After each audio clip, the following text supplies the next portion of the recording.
जितेंद्र के संग हरी उनका से जोड़ी चले अभी एक घोड़ी से भेंट ना भय रहे हो जुनून फिल्म आई रहे वही में गाना रहे कि मिलते मिलते हंसी वादियों में दिल खो गया तो क्या अनजाने में जाने तमन्ना कुछ हो गया तो हो क्या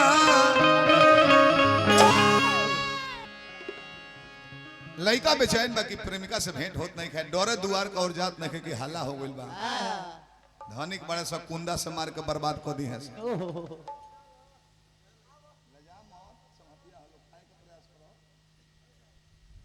रानी से कुछ रोहन फोन पर ले लो कहले कि ओकर मटकोर बाज काल बिया होता ते ओकर से प्यार में मुंह तरी भेंट करे बजा के भेंट कर ले मटकोर में कहले कि ना मार के बर्बाद कर दी है सब चुप रहो मटकोर में लड़की का मटकोर हम मर्द ना जाला हमने के यहाँ ब्याह शादी होता लड़को लोग के मटकोर में के मर्दा ना जाला काहे ना जाला दूल्हो मुड़ी नीचे कोइले रहले ऐसे कि बहनियो ना चतिया माइयो ना चतिया चाचियो फू दादियो भौजाइयो सब है ना चता मर्दा से देखल जाए तो रुकाई दूल्हा मुड़ी नीचे कर लेकिन नेग हो एक आदमी जाला ऐसा ने पुरान मौगा हवा जाला मोरी पर ललटेन लेके कितना दूर ले जाए बोलो जीव हार गई वो में कह सके भौजी हमने के यहाँ राती है कोड़ाला तो भोर में तारा के यहाँ दिन में कोड़ाओ थोक बोलो हमने के यहाँ लोग जीले हो अरे राव हो राव मौगा हवा जाला से ललटेन लेके भौजी आधा किलो चना ना देबू नु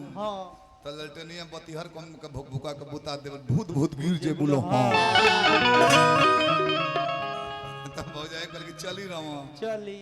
भर अंजुड़ी दी आई रवा के ललटेन कंजोरा में जब प्रेमी के देखली पीपर के नीचे बैठ कर रो हाय हाय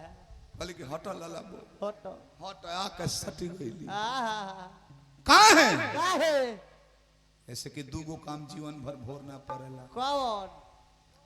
एगो कर्जा के खाइल एगो बताए ना कुंवर भैया जानता रहे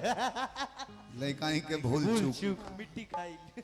कतनो धनिक हो जाइबो विधायक एमपी हो जाइबो पुरन ड्राइवर भेटा जे रे तो बुझ गई नहीं भैया का कुंवर एगर तो जिला परिषद भइल बड़ा कहले कि हां पीछा मत पर अब छोड़ दल बनी कर्जा ले हल अब छोड़ दल बनी कर्जा ले कहले कि तोहर शादी हो सब बात ठीक बा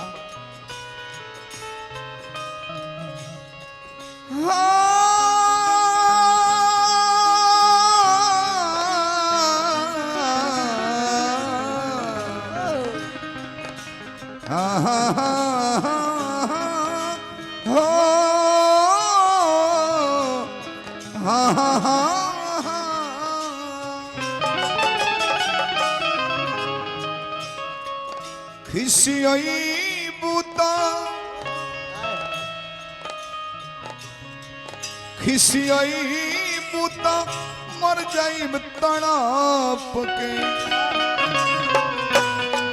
खिसियाई बूता मर जाइब तड़प के ऐसन बीमारी बात लव के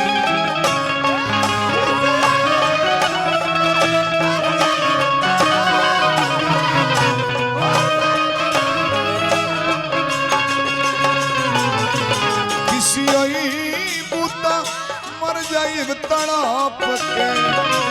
ऐसन बीमारी बाट लव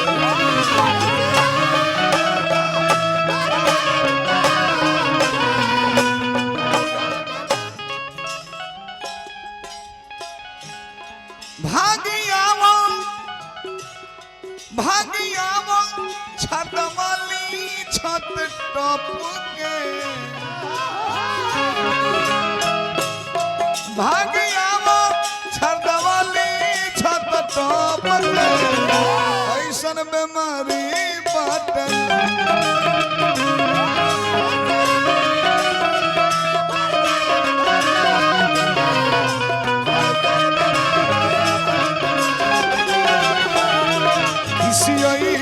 बुता मर जाइब तड़प के ऐसन बीमारी बाटे लोभ के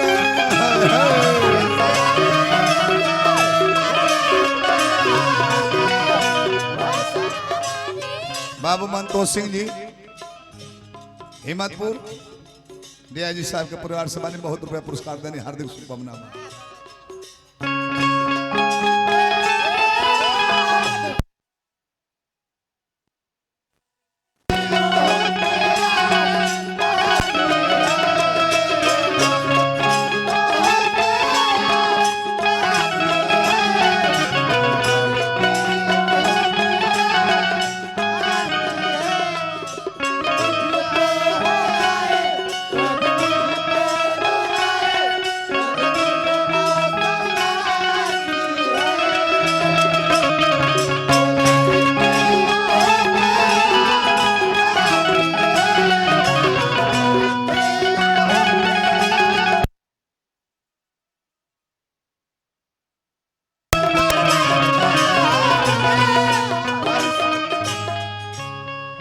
हजारों हजार पुरस्कार आए। मुखिया जी सब परिवार पंचायत सहित बन रही। मुखिया जी के राज में केहू दुखिए ना रहे। हार्दिक प्रणाम। प्रोग्राम तो गांव में ढेरे गोल रहनी हजार अभिषेक बाबू ऐसा व्यवस्था मैनेजमेंट जिला में ना भेटे अभिषेक बाबू। दूसरा बात केहू ब्यास से गोल रहनी हम सुमिरन के बाद वाला राउंड में आधा लोग खत्म दूसर का ब्यास के गावत गावत सारा लोग खत्म 1:30 बजे 2 बजे वो लोग ना रहत प्रोग्राम में। अगे धन्यवाद करबे मुखिया जी के नाम पर हतना लोग बैठल बनी प्रेमी भाई लोग हार्दिक शुभकामना पब्लिक के भी पर शुरुआती के बेरा इतना लोग ना रहेला